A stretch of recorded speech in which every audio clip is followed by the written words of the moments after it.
Mind healing. Dr. Charles Gilbert Davis is a Chicago surgeon. I have known him a good many years. He has been doing some thinking. A thinking doctor is a hopeful phenomenon. He has not allowed his mind to be drowned in professionalism. Out of his thinking, he has written a little book which he labels with the ambitious title, The Philosophy of Life. The gist of the volume is the influence of thought upon the body, the power of thought to prevent and to cure diseased conditions. The idea is not new.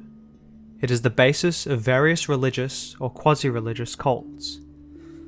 But the particular value of Dr. Davis's brochure is that this idea is handled by a skilled physician. We can but feel that remarks on mind healing have a bit more force when they come from a man trained in the exact methods of science.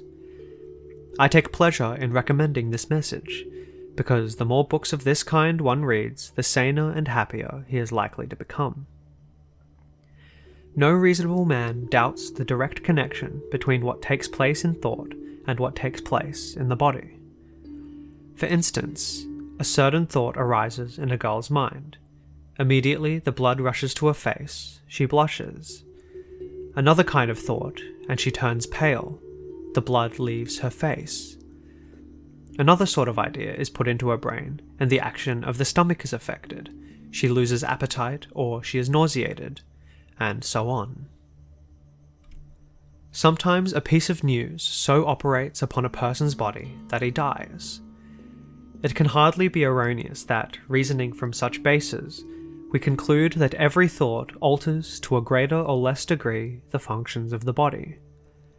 The same nervous organization that controls the circulatory, respiratory, and alimentary apparatus of the body also includes the apparatus by which we think and love. Thought, says Dr. Davis, can produce hunger or destroy appetite. It can cause a chill or a fever. It can make the body perspire. It can dry up the saliva. It can make the teeth chatter and the eyes swim with tears. It can bring sleep or insomnia. It can slow down the heart till death ensues. From this, he goes so far as to say, I believe that it is only necessary to enter upon a course of training, and in a brief space of time the results will be seen in improved health. No living human being need be a chronic invalid repining at fate. Every hopeful idea created in the mind stimulates the heart, improves digestion, and promotes normal action of every gland. This is good news coming from the medical profession. It indicates that men of science are considering more and more the significance and usefulness of mental therapeutics. Instead of pooh-poohing Christian Science and New Thought, medical men ought to bring the undeniable phenomena upon which these systems rest under their dispassionate observation. A man of science never pooh-poohs any kind of a fact.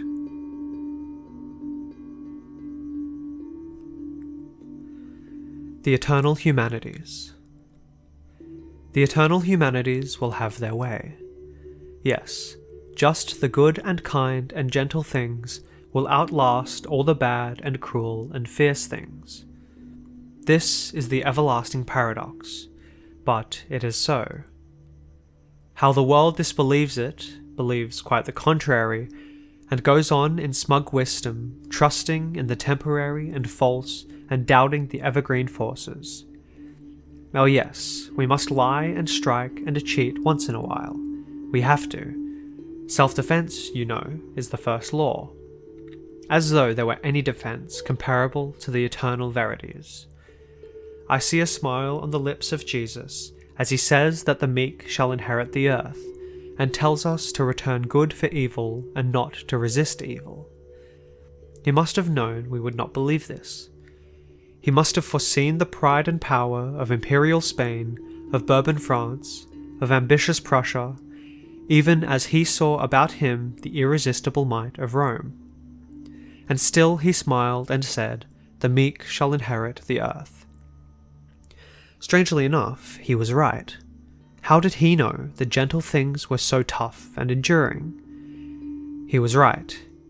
Every Weltmarkt ends in Niedergang, Babylon, Egypt, Greece, Rome, magnificent in dominion, have roared like Niagaras down into the chasm of decay. The arm of the church that operated the rack and thumbscrew to suppress heresy is paralyzed. Cruelty must go in time. All tyrants' thrones rot and totter by and by. Only those soft and maidenly qualities of justice, mercy, and truth endure. What splendid lies and imposing hocus-pocus have lorded it over us a century or so and gone. No matter how bitter and black your hate, it will dissolve. Only love lasts. No matter how entrenched and buttressed your cruelty, it palsies and weakens after a while. Only kindness is permanent.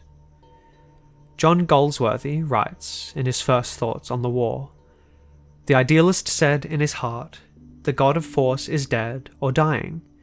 He has been proven the fool that the man of affairs and the militarist always said he was. But the fools of this world, generally after they are gone, have a way of moving men which the wise and practical believers in force have not. The battle between the god of love and the god of force endures forever.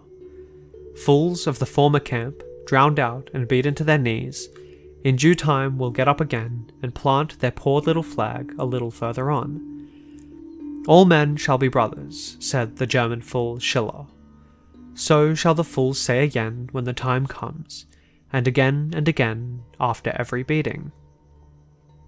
When Jesus said, the meek shall inherit the earth, all the wise asses of time he hoard over it. But the centuries sing, for the ages fret not over a day, and the greater tomorrow is on its way."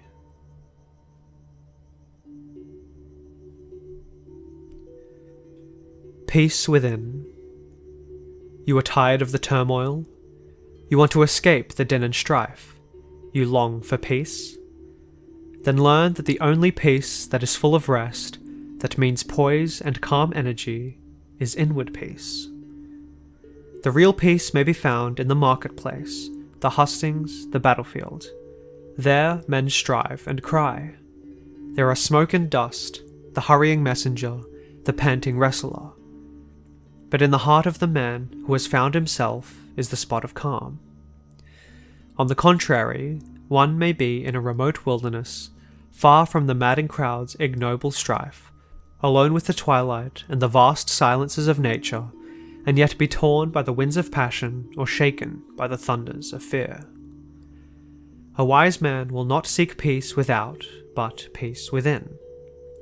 He will still the turbulence of desire, hold in leash the dogs of impatience, drive off the harpies of egotism, screen his soul from the mosquitoes of irritation, scotch the snakes of revenge, destroy the scorpions of self-pity, and with copious draughts of courage and pure faith, ward off the fevers of fear, the chills of cowardice, the manias of superstition. Peace. Peace within. The mother has it, serene among her fretful children. The merchant has it. Amidst the clatter of affairs, the lust of gain, and the hurt of loss, his heart is an unruffled pool. So is he always ready, at his best, unrouted, though about him are the stampede and the panic. The boy has it. The fires flame, the pack is in full cry, the horn is sounding, but he stands, smiling and firm as a mountain peak in the morning, for his heart is fixed, and the swirl of folly cannot move his feet. The little schoolteacher has it, and at the end of the day, when the others come frayed from the clamour of obstreperous young life, she appears in the sweetness of victory, unshattered, with her untouched soul clean and strong. The soldier has it. Shells burst about him. Death hisses in the speeding bullet. Corpses fester. War's discomfort pulls at him, and war's fury pounds him. But his eye is clear. His lips are smiling and unafraid.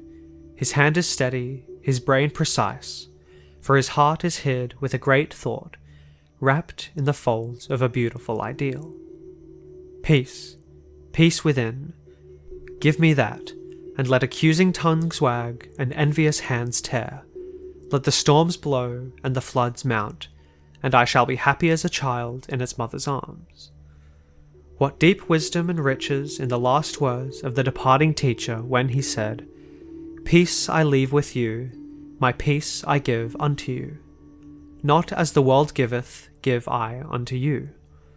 Let not your heart be troubled, neither let it be afraid."